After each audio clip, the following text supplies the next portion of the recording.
Hi everyone, my name is Anthony Cummins and welcome to this video. I'm a historical researcher and an author, and I have just brought out this book which is called Samurai and Ninja, and today I want to talk specifically about Bushido.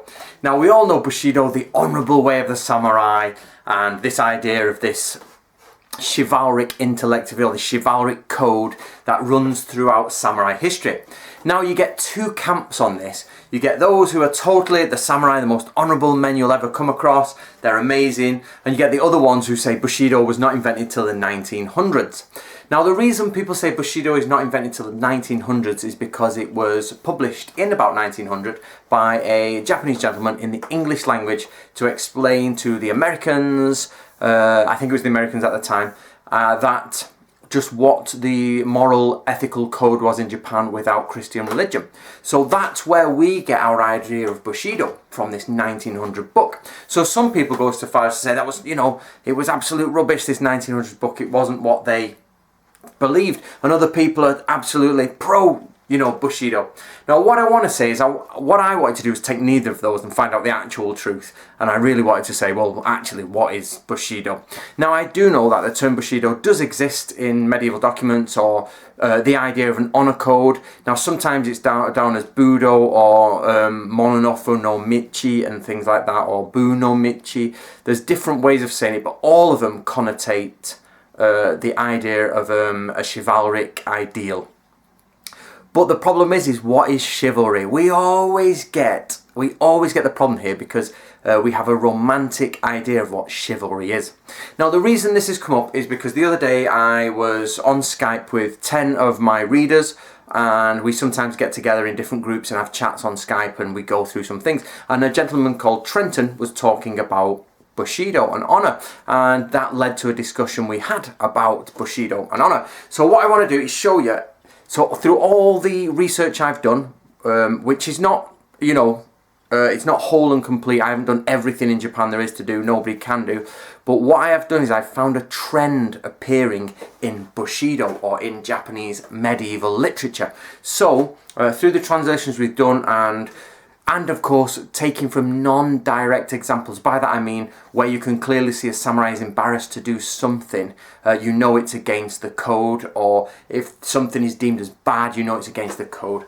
So what I'm going to do is I'm going to read from you here 3 lists. First of all, we're going to start with the list. This is from the published book, this is what I would consider to be what most samurai are set out to do. So most samurai set out to have a formidable reputation.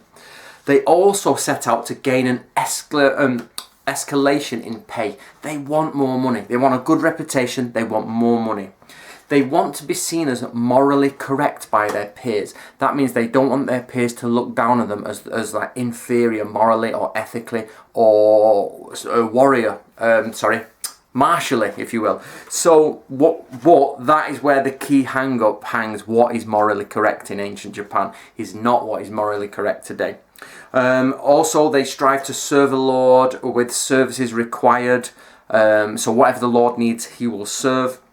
And to move up the ladder of hierarchy, so to try and get as close to the Lord as possible. All samurai are trying to force themselves up the ladder to get higher pay grade, to get more land, to get more respect, to be seen as better, and to be closer to the Lord. Some people did achieve this and became their own lords in their own right. Some people even took over the entire country. For example, Tokugawa, etc. Nobunaga was getting there, and we have Hideyoshi who achieved it.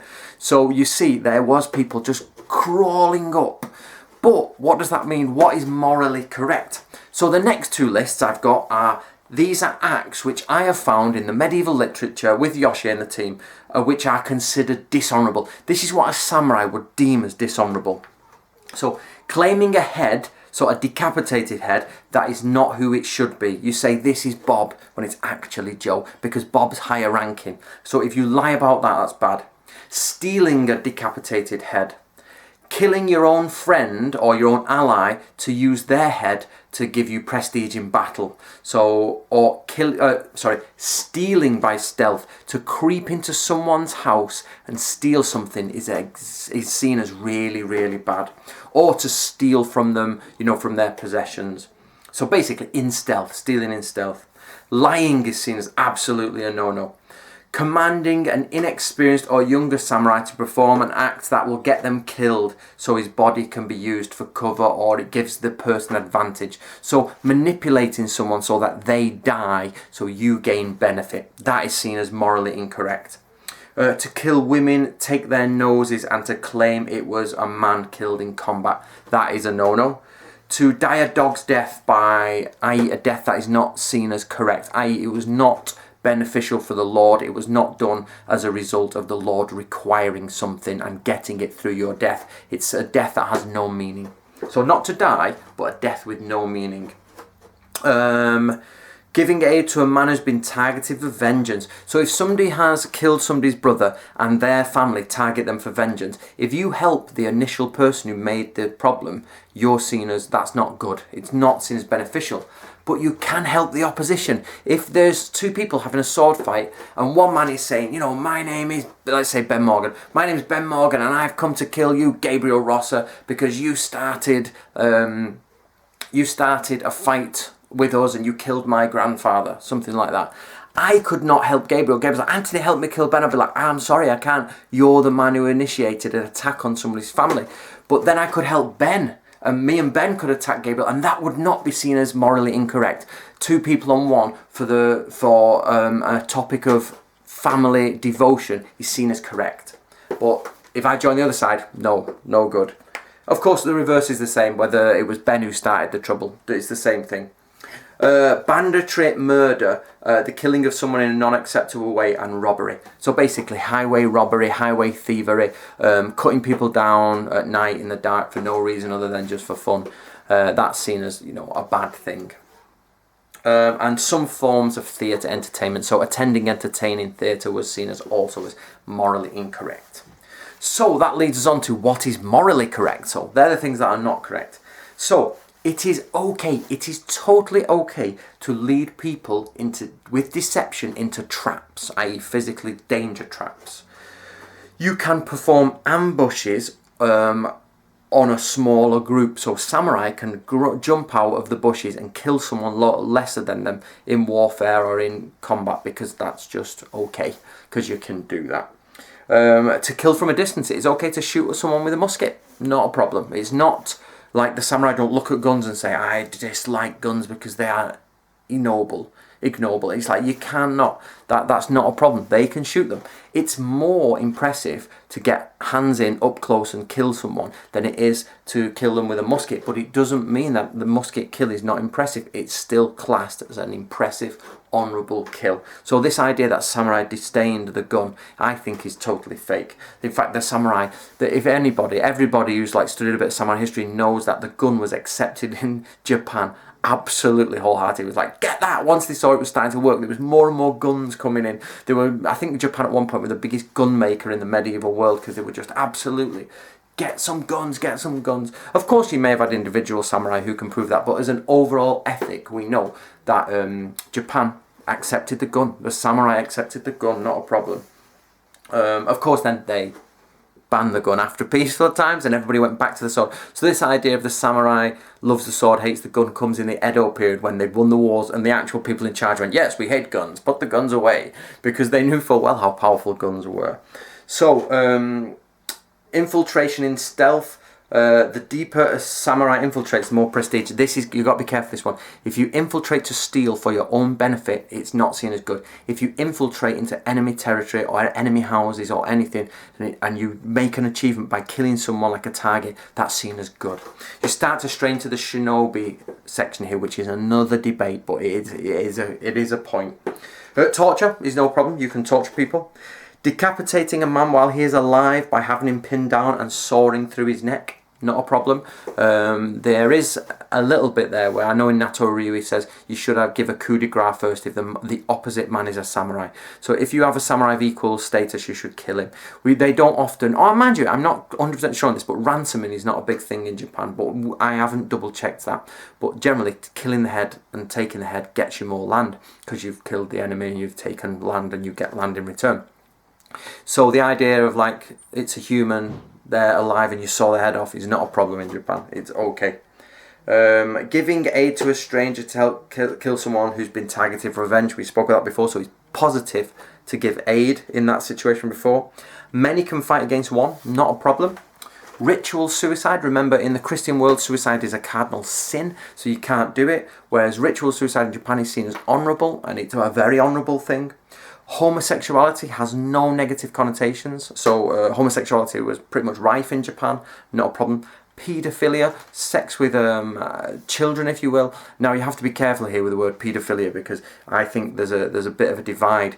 There's paedophilia with clearly babies and children, which I don't think they did in Japan. So, but they usually do it with adolescents, say maybe 12. If I'm right, I think in England in the 1850s, I think the legal marriage age was 12. So to put that in context, even as late as the 1800s, 12 was a Christian marriage age. So in Japan, it wasn't a problem to have sex with 12-year-old girls, 12-year-old boys. Not a problem. Samurai could do that and they could have a gangbang if they liked. Who cared? Nobody cared. It wasn't quite like that day. It was prostitute houses. But there is, I think, there is, if I remember rightly, a bit of a negative connotation of husbands going off to like have sex in the brothels. But you've got to remember, Japan has a massive sex trade to this day. It only very recently got rid of its child sex industry, and I'm sure it's still rife underground. But when I first went to Japan in 2004, there was stuff on the shelves which, if I would have taken that home, I would have been illegal. I would have been arrested within minutes. It was like bloody hell. Me and my English friends were like, that is close to the bone, and it's not in anywhere. You don't have to go anywhere dodgy for it. This was in normal shops. It was like you were walking round and I was like, department store, this stuff, like what the, and you know, I was absolutely like, that is freaky. And it was low shelf as well. I was absolutely shocked. So and there's posters when you walked into a few. I did end up, when I went to Japan the first few times, I ended up going exploring up all the, you go into, say for example, Akihabara, the town, you go up all the shops, you go in like the toy shops, the manga shops, you go up this shop. I remember coming across a clock fitter shop, but she's like, okay, innocent enough. And the next floor was like, I think it was some sort of child soft porn, and I was like, okay, it's time to leave. So Japan, my point is Japan is actually like only recently been changing, and English history has only recently been changing as in 150 years, whereas Japan's only the last 50 years.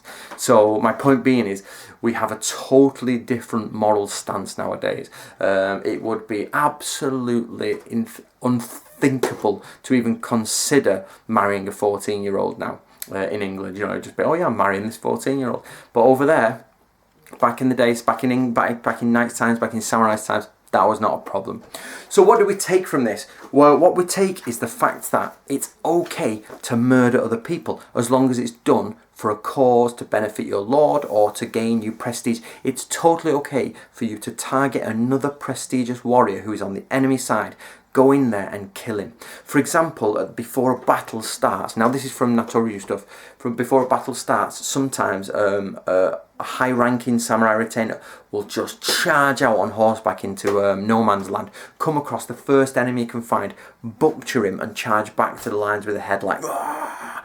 And he's considered one of the greatest. This guy just, you know, was on the other side trying to get in position. He just gets butchered and taken.